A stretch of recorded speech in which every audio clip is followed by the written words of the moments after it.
Quisiera, antes de entrar al debate y preguntar por qué la CELAC, cómo llega la CELAC a este proceso de paz en Colombia entre las FARC, dar un contexto de qué es la CELAC justamente. La Comunidad de Estados Latinoamericanos y Caribeños, de la que se escogerán los países observadores de la misión de verificación del acuerdo de cese al fuego bilateral y dejación de armas. Pero, ¿cuál es la historia de este organismo multilateral? ¿Quiénes la conforman? ¿Tiene experiencia en ese tipo de procesos? Son muchas las preguntas que están sobre la mesa y que vamos a debatirlas hoy, pero antes este video para poner en contexto muchas de estas preguntas. Fue el fallecido Hugo Chávez, presidente de Venezuela, el anfitrión de la cumbre donde quedó constituida definitivamente la CELAC en el 2011. Chávez la promovió como contrapeso de la OEA y de paso para hacerle el quite a Estados Unidos. La CELAC está conformada por 33 países, muchos de ellos correspondientes a pequeñas y poco influyentes islas del Caribe, además de Centro y Suramérica. Y representa un bloque latinoamericano y caribeño para asuntos de comercio y relaciones multilaterales. Si algunos dicen que la CELAC es más amiga de las FARC que del gobierno. Eso me preocupa enormemente, porque la CELAC son todos los países de América Latina y del Caribe, con excepción de Estados Unidos y Canadá. Por lo tanto, sí, todos los países de América Latina y del Caribe son más amigos de las FARC que el gobierno de Colombia, estaríamos perdidos. La CELAC ha tenido dos cumbres, la más reciente en Cuba en 2014. Tras su creación, tan solo desde el 2013 está en funciones. En la actualidad, la presidencia pro tempore del bloque CELAC está en cabeza del presidente Correa de Ecuador. La CELAC es un organismo joven y sin experiencia. La mayoría de sus países miembros están influenciados por el petróleo barato que les da Venezuela y son afines al gobierno bolivariano. Saludo desde Bogotá a Jaime Ruiz Barrero, presidente de ACORE, Asociación de Oficiales Retirados de las Fuerzas Armadas y general retirado del Ejército Colombiano, desde nuestros estudios internacionales. Junto a mí, Álvaro Hernán Prada, representante de la Cámara por el Centro Democrático, y Jairo Libreros, analista permanente de NTN 24, experto en seguridad y política latinoamericana. Señores, un gusto tenerlos. Bienvenidos, mucha tela para cortar. El tema está caliente hoy por hoy en Colombia, y no solo en Colombia, sino en América Latina, cuando vimos el tema de la CELAC entrar en este proceso de paz.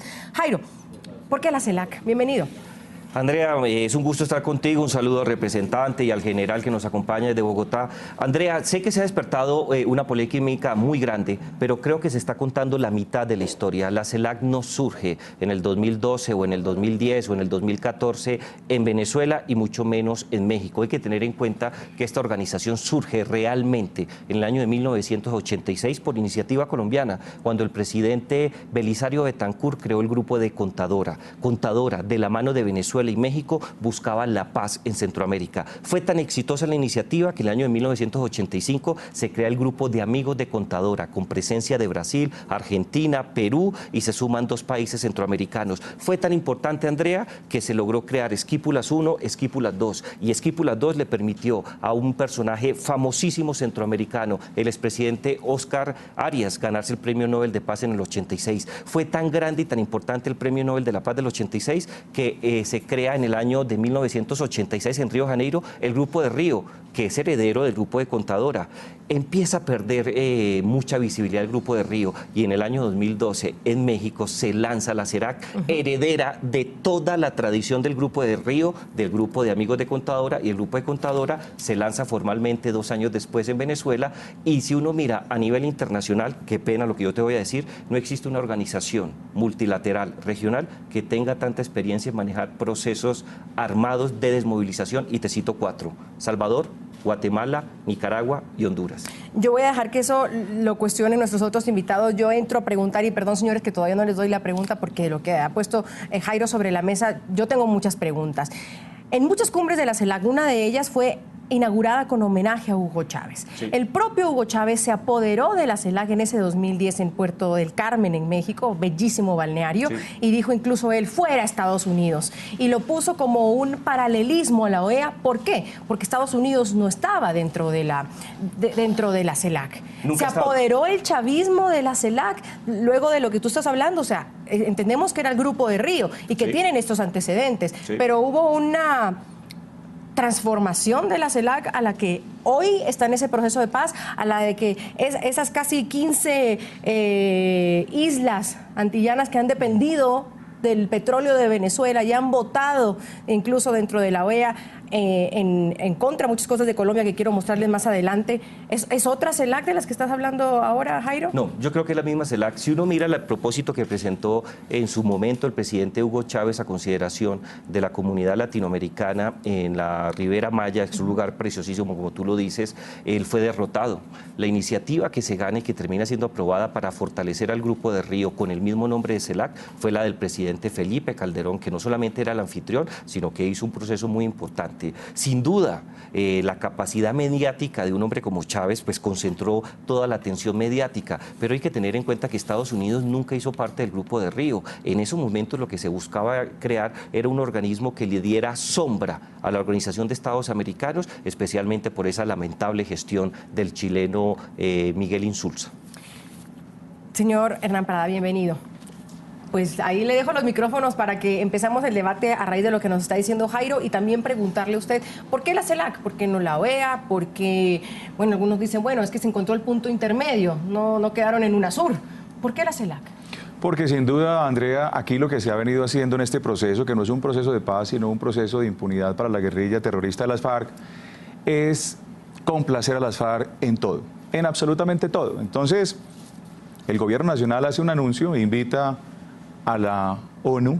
Entre otras cosas, permítanme hacer un paréntesis aquí para decir que eso sería lo ideal. La ONU, a través del Consejo de Seguridad y con presencia de cascos azules, con la entrega efectiva de armas, hiciera una verificación de un cese de hostilidades de la narcoguerrilla terrorista de las FARC. ¿Y por qué no un cese bilateral? Porque, entre otras cosas, si hay un acuerdo de paz con un grupo criminal que va a dejar de ser criminal, el Estado obviamente ya no tiene por qué perseguirlo, pero no tiene por qué cruzarse de brazos para hacer un cese bilateral, porque va a permitir que otras organizaciones o los mismos guerrilleros de las FARC que se quedan por fuera en armas van a seguir haciendo de las suyas sin la posibilidad que tiene el Estado de preservar la seguridad en todas partes. Entonces, ese es el ideal. Lo que tenemos ahora es la invitación de un proceso de impunidad de las FARC a la ONU para darle primero a la comunidad internacional a entender que ya está la paz casi firmada, y a los colombianos también. ¿Y qué tenemos en Colombia? La guerrilla terrorista haciendo todavía actividades criminales, pero todavía falta mucho por negociar. Han dicho los mismos guerrilleros de las FARC en La Habana, que faltan unos puntos muy delicados. Y le escuché en estos días a un senador que es muy afín a ellos, el senador Cepeda, que todavía hay que esperar un tiempo porque hay unos puntos delicadísimos en La Habana donde las FARC tienen obviamente que pronunciarse. Adicional a eso, nosotros tenemos que pronunciarnos, después de que la Corte le dé exequibilidad o no a un referendo disfrazado de plebiscito, para ver si votamos el acuerdo como está, porque hoy lo que hay es una garantía de 0 cárcel para los mayores criminales, una garantía de elegibilidad política, de una operación de lavado de activos, tal vez la más grande en la historia de la humanidad, y entregarle el aparato judicial para que ellos no solamente garanticen su impunidad, sino para que puedan juzgar a quienes consideran. Para usted ellos. entonces, señor Álvaro, es que las FARC salieron con la suya al tener a la CELAC en esta verificación. Por supuesto, ahí van a encontrar amigos. Señor Ruiz Barrera, general, gracias por acompañarnos.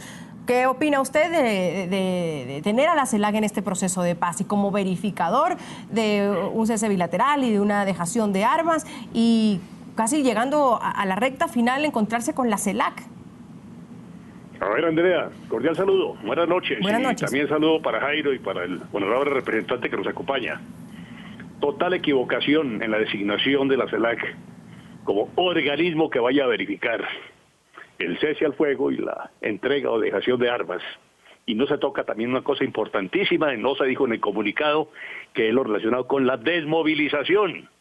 Es decir, esto es cada día un mar de confusiones, no se habla con claridad y esto es lo que genera especulaciones y preocupaciones.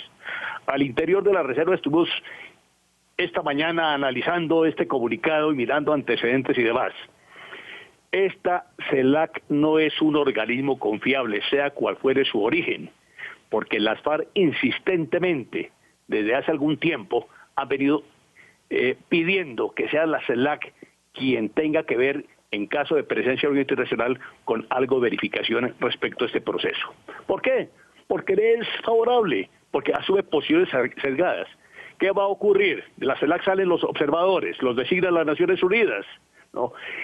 Son observadores que estarán en los sitios, en las zonas de concentración que se determinen.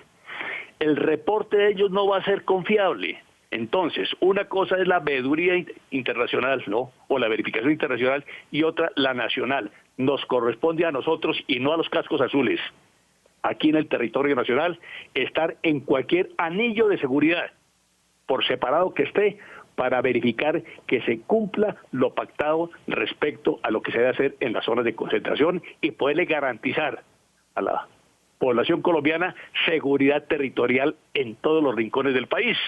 No sabemos cuántas zonas de concentración se irán a determinar, no sabemos cómo van a funcionar. Lo que se dice por ahora lo dan como un hecho. Por ahora lo que se ha dicho es un acuerdo en el cual las FARC y el gobierno le van a pedir a las Naciones Unidas.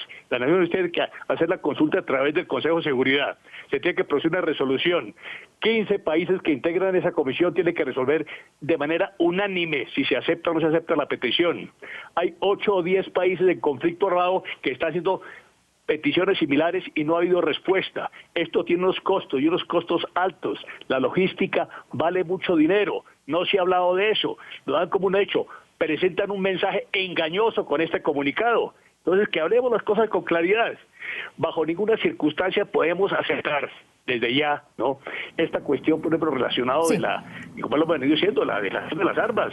Para ellos, para los terroristas, es simplemente no usarlas, no hay ninguna garantía de no repetición. Es vamos decir, por parte, hay tanta general. cosa, ¿no?, que es un mar de confusiones. Vamos por parte, no porque a la usted ha CELAC, puesto... y que se maneje con claridad esta situación. Vamos por parte, porque usted ha puesto varios puntos interesantes sobre la mesa que aquí los estábamos hablando y escuchando con claridad. Cuando usted dice no a la CELAC y el tema también del pedido al Consejo de Seguridad de la ONU, Jairo. Sí, yo comparto la apreciación del general Ruiz. Yo creo que, sin lugar a dudas, hay mucha confusión sobre este particular, no solamente por el procedimiento en virtud del cual se escogió el mecanismo de la CELAC como acompañamiento a la misión política internacional de Naciones Unidas, sino por todo lo que viene. El tema logístico, como lo dice el general, es completamente claro, pero hay que tener en cuenta cómo fue, por lo menos con la información que se ha filtrado en Colombia, la discusión. Colombia apostó de manera inmediata por la Organización de Estados Americanos. La FARC no iba con la CELAC, iba con la UNASUR. Se buscó un mecanismo intermedio y yo creo que en esa medida esto es una negociación entre pares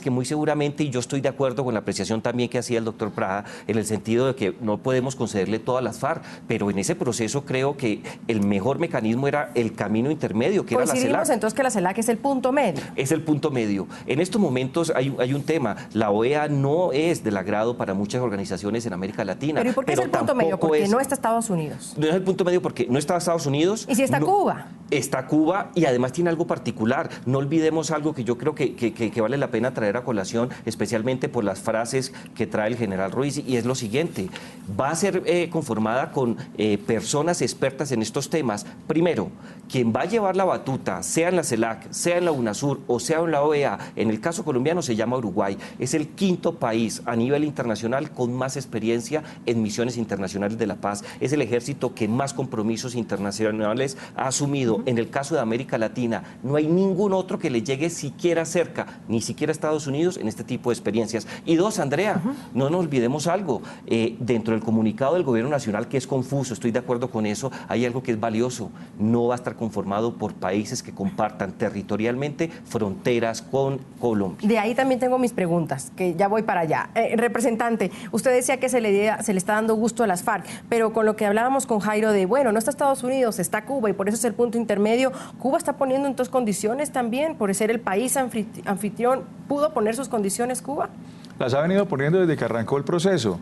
Arrancaron allá, obviamente, con el liderazgo de Cuba, con el liderazgo de Venezuela, en su momento Chávez, ahora de el narcodictador Maduro, y por supuesto ellos siguen teniendo las riendas de la negociación aquí en Colombia. En La Habana, lo que se ha venido haciendo es básicamente escuchando a Cuba y a Venezuela. Pero yo quiero insistir en lo siguiente: este gobierno nos presenta ahorita la necesidad a los colombianos de tener ya una zona de concentración y ni siquiera ha presentado al Congreso de la República lo que se necesita. Es decir, nosotros, yo soy vicepresidente de la Comisión Primera de Cámara y todavía no tengo ni idea ¿El gobierno qué está pensando? ¿Dónde están las zonas de concentración? Debemos tener unas exigencias mínimas, donde no exista población, donde no tengamos unos sitios estratégicos para la economía colombiana, donde no sean sitios de frontera, donde no sean sitios de explotación importante ganadera o de agricultura. En fin, hay una cantidad de cosas que el gobierno no ha dicho y, como siempre, los últimos en enterarnos somos los colombianos. Los primeros son la guerrilla terrorista de las FARC. Ahora vimos cómo esta guerrillera holandesa, esta terrorista, vino el sábado anterior a hacer una ronda por diferentes frentes, a socializar lo que se está negociando en La Habana, pero nosotros no tenemos aún ni idea.